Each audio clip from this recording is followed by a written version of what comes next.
사사기는 원래 제목이 쇼프팀이라고 합니다. 쇼프팀은 샤파트라는 단어에서 왔어요. 이 샤파트는 재판하다, 통치하다라는 동사입니다. 이렇게 끝나면 그게 복수형 전미사입니다. 예언서, 네비임 이렇게 말하거든요.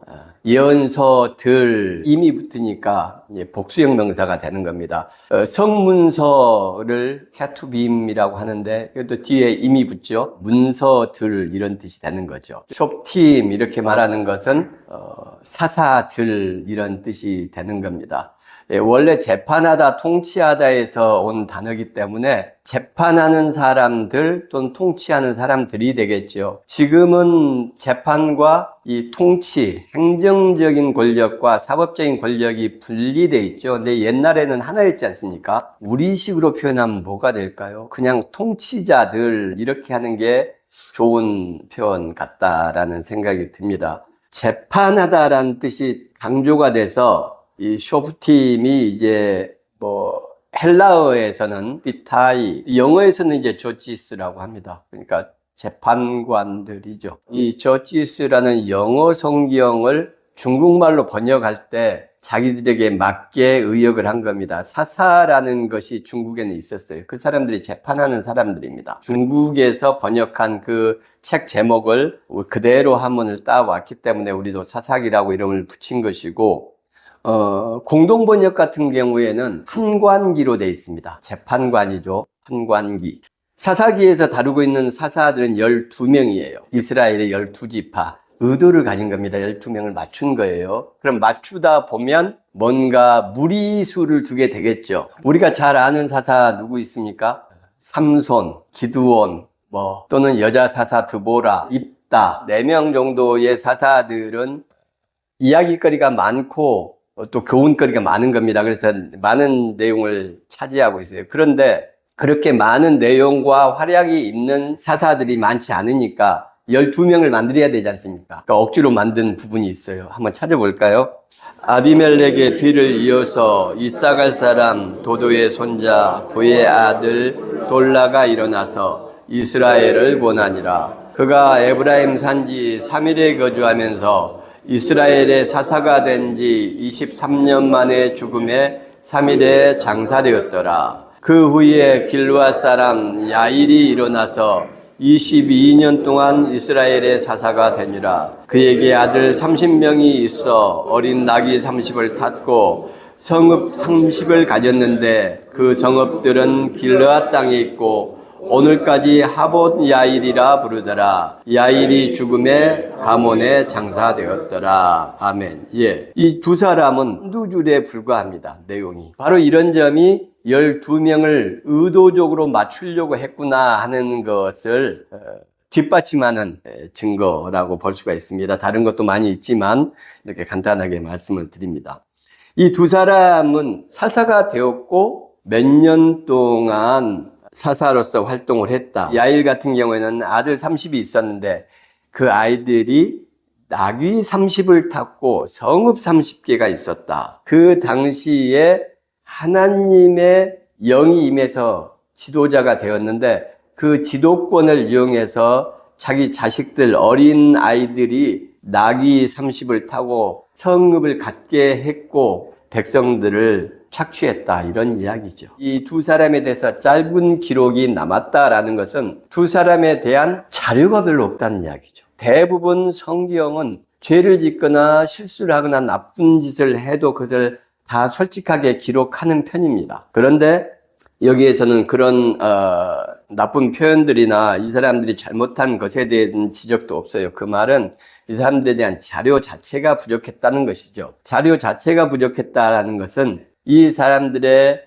활동이 영향력을 끼치지 못했다, 이런 뜻이 되는 것이죠. 사사기는 신명기 역사서에 속한다고 제가 말씀을 드렸습니다. 신명기 역사서는 여호수아, 사사기, 룻기, 사무엘상하, 열왕기상하까지 하나님 말씀에 순종하면 복을 받고 하나님 말씀에 불순종하면 징계를 받는다. 하나님의 말씀이 뭐냐? 율법서를 이야기하는 것이고 율법의 요약은 10계명입니다. 10계명의 요약은 하나님 사랑, 사람 사랑. 하나님 사랑은 어떻게 하냐?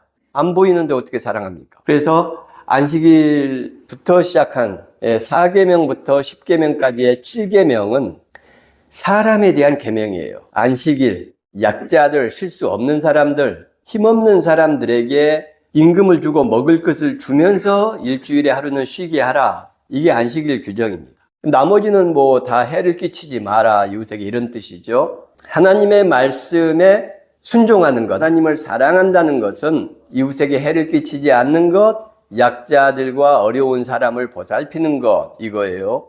신명기적 역사서의 핵심, 하나님 말씀에 순종하면 복을 받고, 이 말은 주위 사람들에게 선한 행실을 하면 복을 받고, 이 말입니다. 그리고 힘이 있고 권력이 있어서 이웃들을 힘들게 하고 힘 없는 사람들을 괴롭히면 화가 있을 것이다. 순종, 복, 불순종, 화. 이렇게 되는 겁니다. 그러면 실제로 하나님이 우리가 저 삶을 살면서 뭔가 하나님에게 조금 말씀에 맞지 않는 행동을 하면 하나님께서 그걸 징계하시는 분이냐? 우리 그렇게 많이 생각을 하기 쉽습니다. 그런데 그렇지 않아요.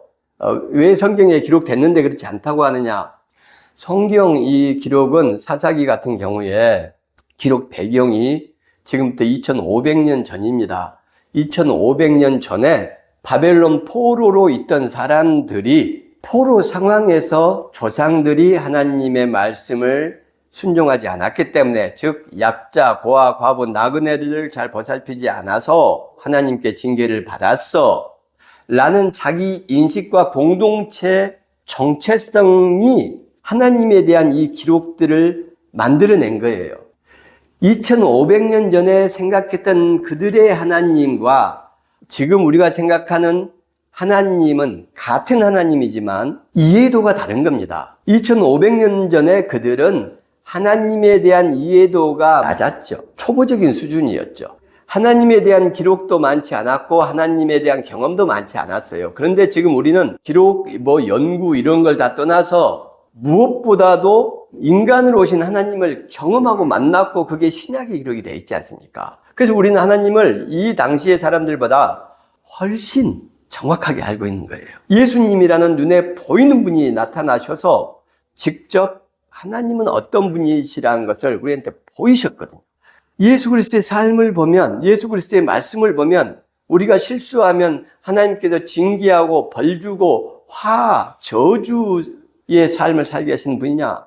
사사기에 기록된 이들의 하나님 인식, 그것에서 훨씬 더 성숙한 신앙의 자세를 가져야 된다. 하나님은 그런 분이 아니다라는 것. 우리 수준으로 하나님을 끌어내려서 무언가를 하나님께 좀 실수를 하면은 화와 저주를 퍼붓는 그런 이상한 하나님으로 생각하면 안 된다. 그런 하나님을 생각하는 것은 2500년 전 하나님 인식, 아주 야만적이고 저열한 하나님 인식이다라는 것을 기억을 하셔야 돼요. 성경적이지 않아요. 창세기부터 계시록까지의 말씀을 해석하는 첫 번째 가장 중요한 잣대, 해석적 조명은 예수 그리스도예요. 예수 그리스도의 삶과 말씀. 자, 그렇지만 신명기 역사서는 순종하면 복받고 불순종하면 징계를 받는다라는 고대 사회의 하나님 인식이 깔려 있는 것입니다. 그래서 사사기는 4개의 순환 구조로 되어 있습니다. 불순종, 징계, 회개, 구원. 왜 그렇습니까? 신명기적 관점에서 기록이 되었기 때문에 그래요.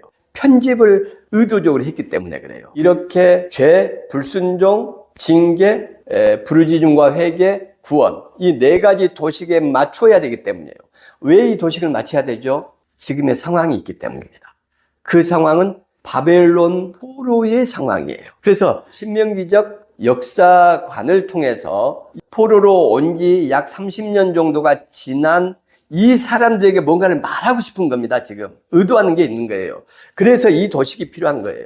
신명기적 역사적 관점이 필요한 겁니다. 하나님 말씀 순종하면 복받아, 불순종하면 징계받아. 우리는 지금 징계 상태인 것 같아. 복받은 상태인 것 같아. 징계받은 상태지. 왜 징계를 받았어? 우리 죄 때문이야. 우리가 하나님 말씀에 불순종했어. 이걸 이야기를 하는 거예요. 신앙을 가진 사람들이 상황이 어려워지면 정도의 차이는 있지만 대부분이 하나님 저한테 왜 이러십니까? 이렇게 이야기를 해요. 제가 남들보다 더 성실히 열심히 일하고 최선을 다하고 신앙도 붙잡고 이렇게 생활하지 않습니까? 근데 하나님 나한테 왜 이러십니까? 대부분만 힘들면 이렇게 신앙은 나아가게 돼 있어요. 인간의 이성과 욕망이 그런 식으로 작동을 합니다. 그런데 사사기는 너를 돌아보게 만드는 거예요. 지금 포로가 됐어도 30년이 지났기 때문에 어떤 사람은 성공하고 잘 살겠죠. 좋은 주인 만나서 포로가 아니라 그들의 친척처럼 대우받으면서 공부도 하고 좋은 대우를 받는 사람도 있겠죠. 그런데 어떤 사람은 충성 봉사하고 열심히 사는데도 악한 주인을 만나서 너무나 고생스럽게 고통스럽게 핍박과 착취를 당하면서 사는 거예요. 가장 힘든 노예의 삶을 사는 사람들. 근데 이 사람들은 불과 30년 전에는 자기의 아버지가, 할아버지가 왕족이었고 귀족이었고 제사장들이었잖아요. 그니 얼마나 비참하겠습니까? 그래서 이 사람들이 하나님 우리한테 대체 왜 그러시는데요? 아버지는 제사장으로서 하나님을 그렇게 잘 섬겼지 않습니까? 이런 불만들이 터져 나오는 거죠. 포로까지 된 것도 억울한데 포로의 상황에서도 왜 저희에게는 이렇게 고통스러운 주인을 만나고 이렇게 삶이 안 풀리는 겁니까? 왜 그러시는데요, 하나님?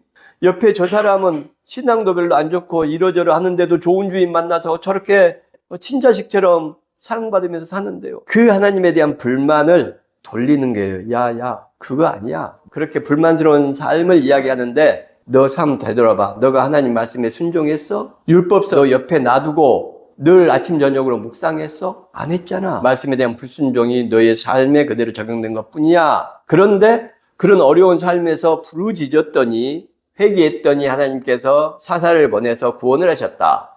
그래서 지금 너 불만을 하나님한테 토하지 말고 너 자신을 돌아보고 회개하고 하나님께 간구해. 그러면 너의 상황이 좋아질 것이고 너가 좋은 주인을 만날 것이고 경제적으로 사회적으로 훨씬 나은 삶을 살 수 있을 거야. 이 말이 사사기에서 하는 말인 거예요.